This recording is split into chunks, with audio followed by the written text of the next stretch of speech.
what really happened to Jesus 2,000 years ago. The Christian faith is based on the New Testament account, but some historians and theologians have very different, very controversial theories, with some scenes that may disturb you. Did Jesus die?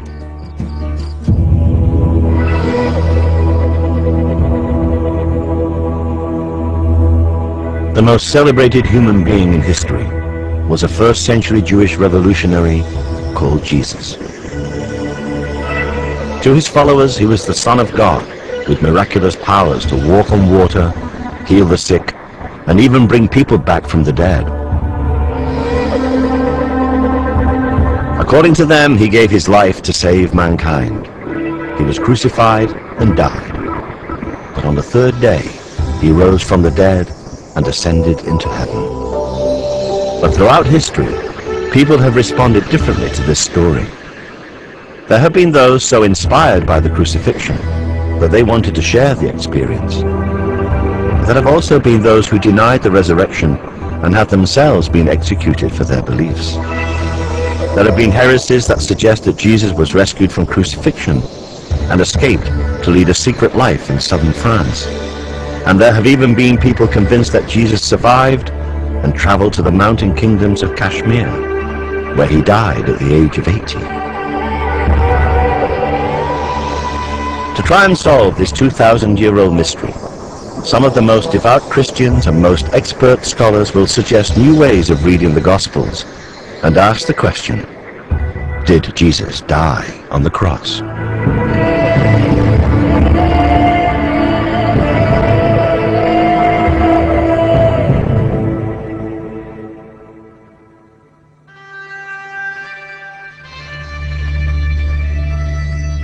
Jesus Christ was executed because he was a fundamentalist Jewish agitator in a country only precariously occupied by the Roman Empire. But he inspired a religion that has spread across the whole globe. He did this partly through his teaching and through his life and death. But most of all, he became the inspiration for millions because his followers believed that he had risen from the dead. Christianity is based upon the resurrection of Christ and upon the concept of the gospel truth. To question one is to question the other. Throughout history, the Church has treated these questions as heresy and persecuted those who asked them. But 2,000 years after the events, many modern scholars and theologians, and even some who are training for the priesthood, now seem to doubt the historical accuracy of the Gospels, and even the literal truth of the idea that Jesus rose from the dead. I've never been able to find a real dichotomy myself between being a good historian and a good theologian, or a good historian and a Christian, to put it very bluntly. I do not believe that gods and goddesses or anyone ever comes down from heaven and produces divine babies. I don't believe it actually happens. Nor do I think that Jesus, in a literal sense, went up to heaven to take his place at the right hand of God. But how has it happened that so many Christian theologians have managed to interpret the Bible in ways that would once have been seen as heretical? The most obvious reasons can actually be found in the original text themselves, in the four Gospels. I think all the gospel stories or the gospel accounts, that they're something that's handed to us from childhood, really. So as we're sitting in our primary schools, we're told that with Matthew, Mark, Luke and John, and they were four apostles, and Jesus did this and Jesus did that, and we see the pictures. And to a certain extent, we're not encouraged to question beyond that. It's presented as a narrative. It's presented as a storyline that actually happened. And I think for a lot of people, their belief never goes further than that. They simply remember these stories, and that's what happened. And I think the problem is, for individuals, when you start moving beyond that and try to work out what exactly the Gospels are. One story on which they are all clear, concise, and more or less agree is the story of the crucifixion. This is the Gospel of the Lord.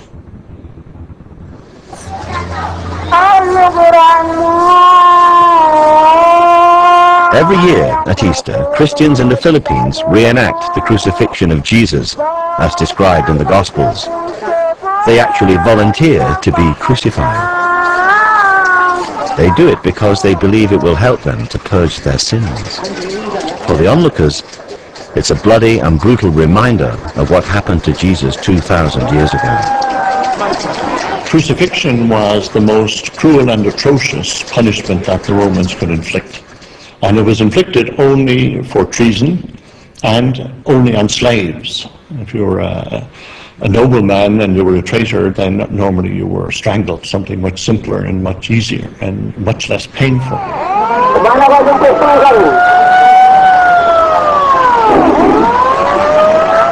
After condemnation, the cross beam, was strapped to the shoulders of the criminal, and he paraded through the streets with his arms stretched out.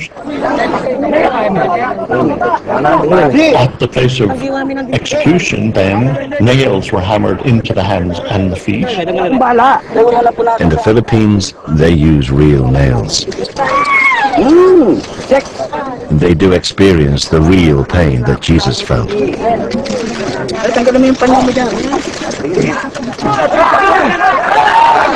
In fact, a man nailed to the cross does not die from his wounds.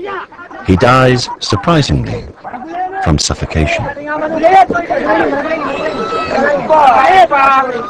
Hanging just by your arms from the cross, your chest is compressed. It's hard to breathe without supporting your body weight on your legs. Over time, the strain on the legs and the pain make that impossible, and you are unable to breathe. In the Philippines, the volunteers are brought down from their crosses within an hour. Death from crucifixion takes much longer, often several days. The only way to hasten death on the cross was to break the legs, making it immediately impossible to support your weight, and therefore to breathe. But the Gospels are all agreed that Jesus died after only 3 to 6 hours. The crucifixion began at the 3rd hour. And it was the 3rd hour, and they crucified him. Some think that the Gospel according to Luke has the shortest crucifixion. It was about the 6th hour, and when Jesus had cried out with a loud voice, he gave up the ghost. Matthew and Mark clearly have Jesus surviving a little longer. And about the 9th hour, Jesus cried out. The disciples wanted to take Jesus' body down from the cross immediately, but the Roman governor, Pontius Pilate, was doubtful. And Pilate marveled if he were already dead. Pilate was reassured by the centurion that Jesus was dead. But this was the same centurion who had earlier said, "Truly, this man was the Son of God." Jesus' body was then laid in a tomb donated by a rich man, Joseph of Arimathea. This Joseph and a man called Nicodemus came to minister to the body. They came to Jesus by night and brought a mixture of myrrh and aloes, about 100 pounds weight.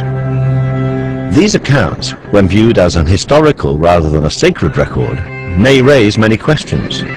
Why did Jesus die so quickly? Why did Joseph and Nicodemus take so many herbs into the tomb? But no one really doubts that Jesus was crucified. You read the story of the empty tomb, and on Friday someone is killed, and on Sunday they're gone from the tomb, and you ask the question, what might have happened? Either God raised him from the dead, which is the traditional Christian affirmation, or the body was carried away by someone, body stolen. And those two possibilities are even talked about in the New Testament. According to Matthew, the Jews who were hostile to Jesus' followers claimed that his disciples had stolen his body out of the grave and then pretended he was resurrected. While the enemies of Christians immediately came up with conspiracy theories to explain the resurrection, the stories told by the Gospels are very down-to-earth. They describe how Jesus was alive again. He ate, he drank, and Thomas could touch his wounds. It's therefore perhaps not surprising that people who have always looked for natural explanations of miracles have suggested that Jesus was alive because he didn't die on the cross. There are many versions of that story. One came up in a book years ago called The Passover Plot,